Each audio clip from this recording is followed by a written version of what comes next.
Welcome back to part 2 of my Pokeball making series. Since the last video, a few things have changed. I installed another round magnet on top portion of the Pokeball. Before this, I tried to bring a screw there so that rectangular magnet on the bottom would catch it. But it didn't work well. So I went around the house looking for another magnet and found this round one that's way stronger. Now this is a leveling kit that I found in the house, and the magnet is mounted in the back, and I took it out for this project. So everything works nicely now, including the magnet and the charging port and also the light. My son was pretty happy with the progress, but he pointed out something important. The rear Pokeball have a thin black stripe around the middle, and it's slightly indented. I was just going to draw it on, but I promised him a better version, not just a decorative one. So I found this thin leftover board and I started making an actual circular strip. For this I used two hole saws, one smaller one to remove the inside and the larger one to cut the outside. And now you can see what I'm trying to do. Basically creating a thin wooden ring to wrap around the Pokeball.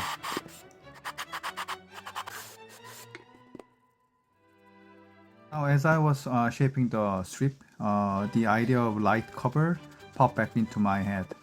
If you watched the last video, you know I originally tried using the cover from the closet light, but I discarded it because it was too curved and wouldn't let the Pokeball close. But now, because of the strip, I have an extra room for the cover. So I tried it again. Traced the excess portion and trimmed it, and sand it down, and fit it in. And honestly, it looked really nice and clean.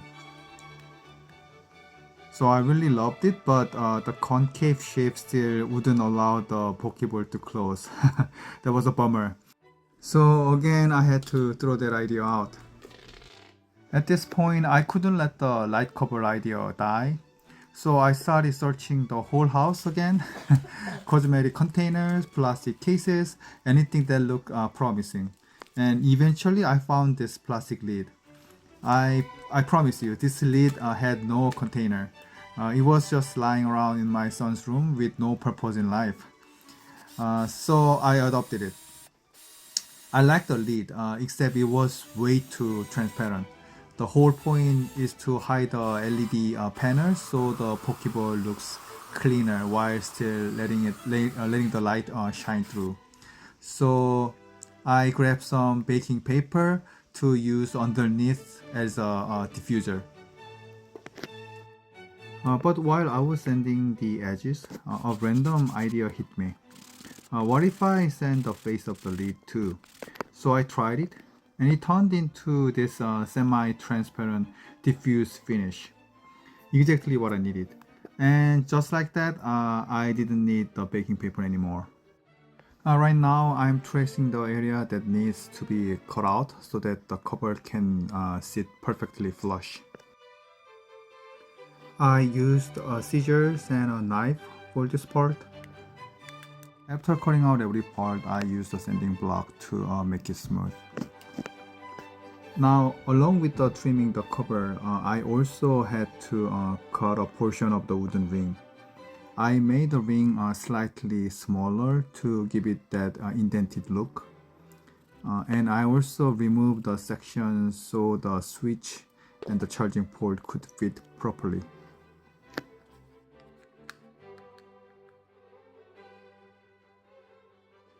Now after all the cutting was done, I glued the ring in place, and the cover stayed attached to the ring perfectly.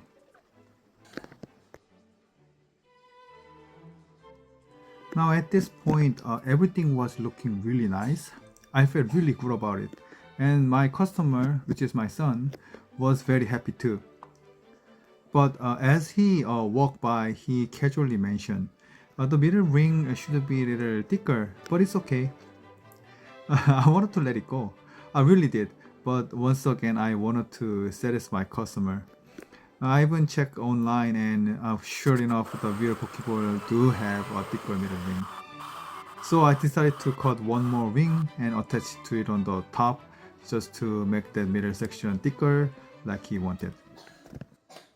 And this is why I titled this episode Part 2 Progress and Disaster. Because everything up until now was great progress.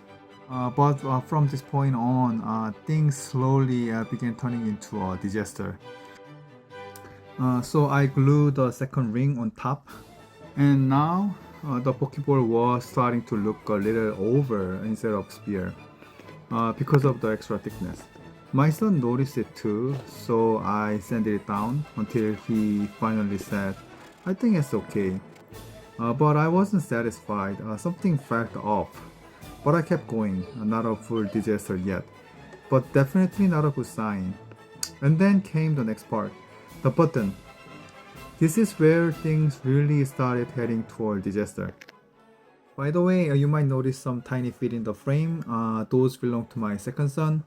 He said that he wanted to appear in the video, and this was his chosen method.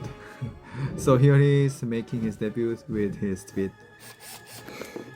For the button, I wanted to make a hole and add a small wooden ring to create room for it, and so on. I had a plan. Okay, I'm going to pause the video for a moment. Now the first step was to drill the hole. I grabbed a spade bit, the size that I needed. It was the only option I had on hand. But yeah, that turned out to be the bad choice. A spade bit is usually used for rough holes, while a Forstner bit would have made a much cleaner cut. But I didn't have the Forstner bit, and I thought, hey, I can probably wing it with the spade bit. And this is what happened. And now, here's a special effect done by my two kids. No, no, no, no, no, no, no, no,